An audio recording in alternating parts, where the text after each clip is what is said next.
Georgia school children may be breathing filthy air. The problem? Diesel engines on school buses. According to the Clean Air Task Force, filters can clear things up dramatically. They want lawmakers to pony up $1.3 million. That'll be matched by federal funds, raising enough to refit 1,000 buses. A coalition of environmentalists and scientists is out to clean the air Georgia's school children breathe. That was the group showing off filters that can replace the current exhaust systems on 17,000 buses statewide. The filter on this bus is so effective that it can reduce the particles by 100 to 1,000 times.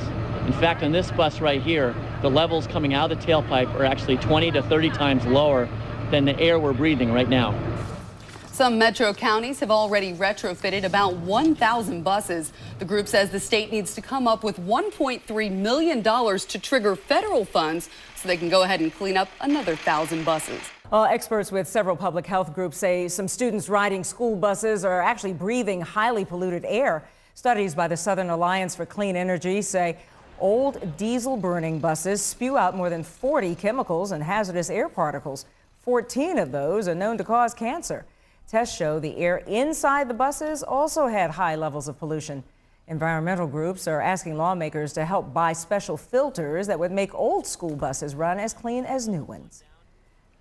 Pollution from a school bus is something not only can you see, but you can personally taste, as I put it. And so the potential here is to reduce substantially the amount of pollution coming out of those buses for the health of our children, but also eventually for the whole environment and all the citizens. DeKalb County schools are leading the state right now in the cleaner bus movement. They received a grant to retrofit 33 of their old school buses. A group of activists is urging lawmakers to act now to clean up diesel air pollution from school buses. They want the buses equipped with special filters to remove the pollution. There are 17,000 school buses running around in Georgia. So far, 14 school systems have retrofitted a total of 1,000 school buses. Today we're here to ask our state legislators to appropriate a minimum of $1.3 million that would act as a leverage for federal funds of $5 to $6 million that are already available to clean up school buses here in our state. The total fund could pay to retrofit 1,000 more buses.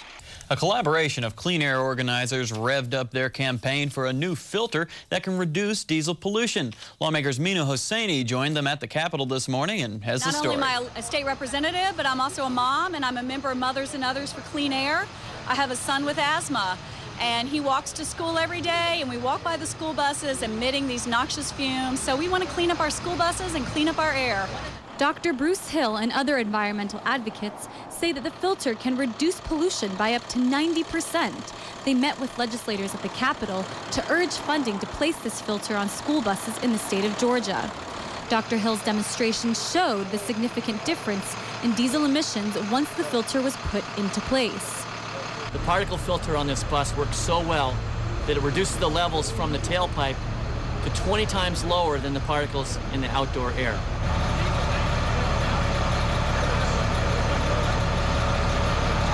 The emissions coming out of this bus are right now 1/60th of what's in the outdoor air that we're breathing right now. A representative from the Georgia Clean Diesel campaign said that getting funding for the filter is their biggest and final hurdle. Reporting for Lawmakers, I'm MINOO HOSSEINI.